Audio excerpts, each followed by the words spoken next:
Good evening, ladies and gentlemen. My name is Daniel, and I think Pokemon Company, they must be a fan of my work or something, right? Because hear me out.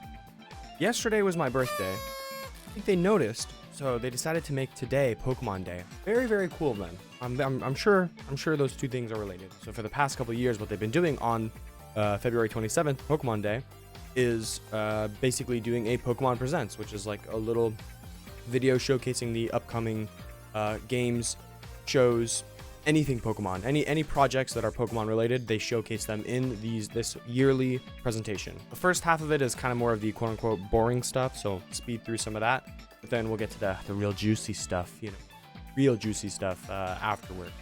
So to start off with, the first thing that they talked about in the presentation was Pokemon Concierge, which is a TV show I don't think it's out yet, or maybe some of it is out, but it is not all of it is out, something like that, or maybe the second season is coming out, something like that.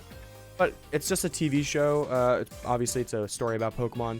The cool thing about it, really, because for me personally, I probably am not going to watch it. I don't plan on watching it. It doesn't appeal to me personally.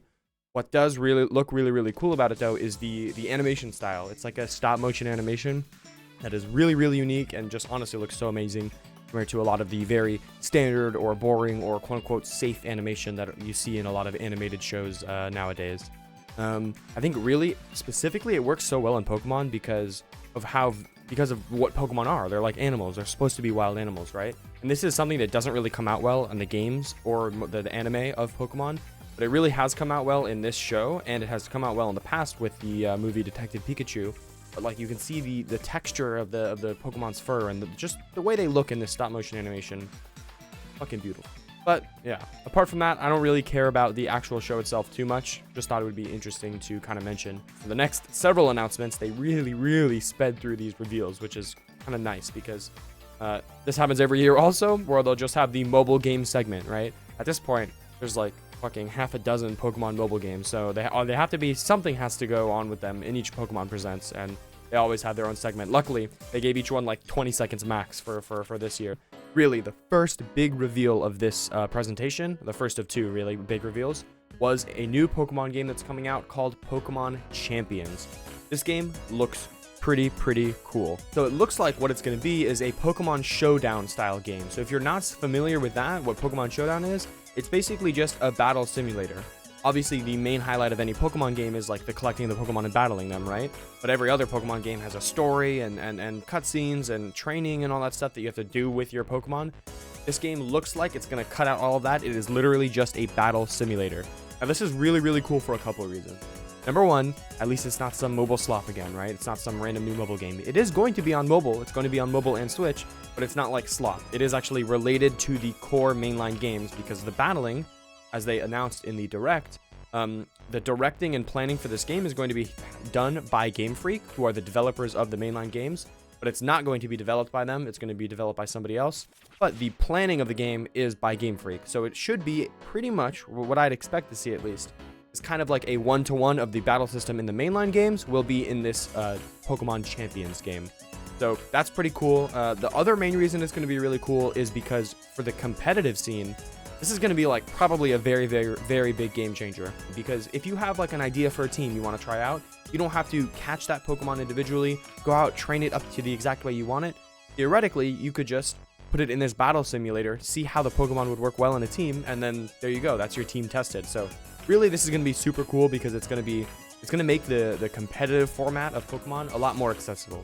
Honestly, this is just the selfish me talking. I probably would have preferred to see like a new spin-off game, like a new mystery dungeon game, or like a remake of Explorers of Sky, or just a completely new game, a new Ranger game. I would get me so fucking pumped, bro, if there was a new Ranger game. I would cream my jeans, all right? There would be cleanup on aisle my pants if there was a new Ranger game. Sadly, we kind of hit that middle ground, right?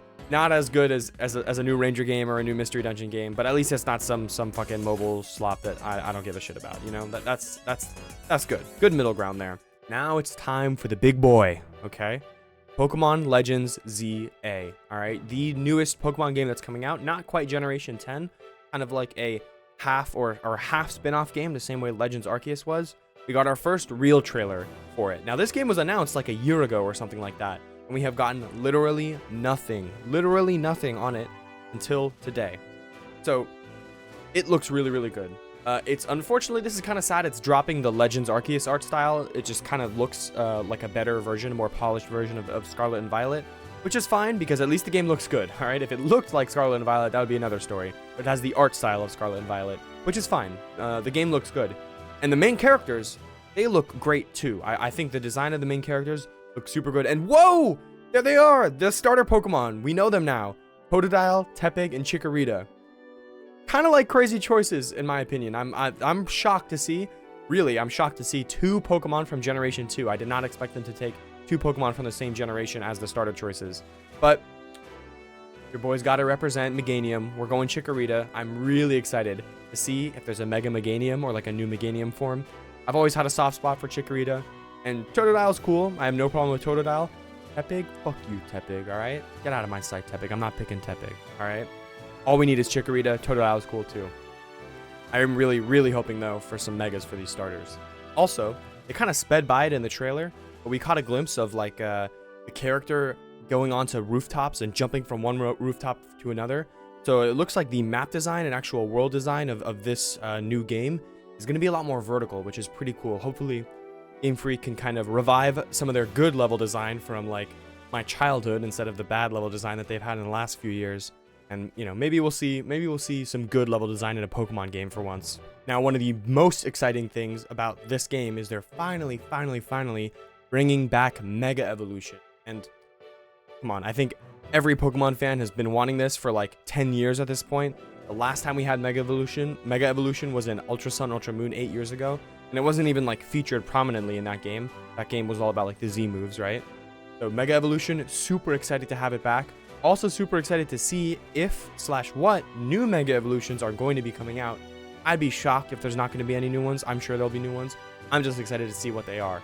Are we finally gonna get some of the fan favorites like Mega Flygon and stuff like that? Are we gonna see Mega Evolutions for like the starter Pokemon? Mega Evolutions for like Zygarde or something like that? Who knows? Who knows? Only time will tell. We'll have to see. The trailer also went over some of the side characters in the game, and I gotta say, they look great. The character designs have really been hitting in this trailer. The main characters look great. The side characters look great too. And they even are bringing back AZ. Now, when I first saw this, I was like, I assumed they were going to go a similar direction to how Legends Arceus was, where a lot of the side characters were like related to characters from the original games. And honestly, I can't really tell. I can't really put like a strong connection on the characters that we've seen so far to characters in the original games, with the obvious exception of AZ, right? I looked at that and I was like, oh, I bet that's the... I had a theory going while I was watching the trailer. I was like, you know, I bet all these other characters are like descendants of the original characters that we know, but I bet AZ here, I bet that's the same dude because he's like immortal. This isn't even a descendant, right? And then later in the trailer, they just go ahead and confirm it anyway. Like, yes, this is actually just AZ. It's not a descendant of AZ. So I was over here feeling like a detective, feeling smart for having that little theory right off the bat. It got destroyed anyway. So, but yeah, I do think it's really cool that they are bringing back AZ. He's like one of the few canonly immortal characters like in the world of Pokemon. So it kind of does make sense that a game in the future, if in this region, the Kalos region, would still have him in it. I'm excited to see what mysteries there are going to be for this story to uncover. Like, I feel like Kalos is a cool region to have a really good story-centric game, a game focused on the story. I think it'll be pretty fun. Hopefully they do hopefully they do put a lot of effort into making a good story. Obviously, at the end of the day, Pokemon games aren't known for their story. They're definitely more known for their gameplay, you know, catching Pokemon, battling with them, right? But it would be pretty cool to have a game that has a little more care taken with their story, honestly. Now, the biggest, coolest part of the trailer, the battling. So we see the game will have wild zones, basically, where instead of finding Pokemon in like routes or something like that, or in the city, you'll find them in these wild zones, and that's where you can catch Pokemon, battle wild Pokemon, stuff like that, which it looks like they've taken the catching and battling of wild Pokemon mechanics from Legends, which is cool. But the actual trainer battles look so good. Finally, literally, every Pokemon fan has wanted this since they were a fucking jit. Finally, we're gonna get a real-time action battle system in Pokemon where you can move your Pokemon inside the, during the battle. Like, you can dodge attacks, strategically time out when you want to do your attacks, stuff like that. This is just super cool to finally see this in a Pokemon game. Hopefully, obviously, Pokemon will always be for kids, so there's not going to be any kind of like Dark Souls level of difficulty here. But hopefully they make it cool, they make it fun, so that even somebody who isn't necessarily going to be challenged by the fights in the game will still be able to have fun with the fights in the game. That's my one hope for the battle system. It does look really, really cool. I like how different moves have different AoEs, different hitboxes, different animations, ranges, speeds, stuff like that. Mega Evolution is cool now too because it has an extra layer of depth. It's not just like a stat boost and an ability change or a typing change for your Pokemon. Now it's actually going to change what the moves themselves do, the hitboxes they have and the AoEs they have and stuff like that. So a lot of really cool looking stuff. And then the trailer ends, shows us a release date of late 2025. Now I'm kind of disappointed to not have a specific date yet, but I am very, very happy to give them as long as they need for this game. A lot of the recent Pokemon games have just not even felt rushed. They just have been rushed. That's like a statement of fact at this point, not even an opinion.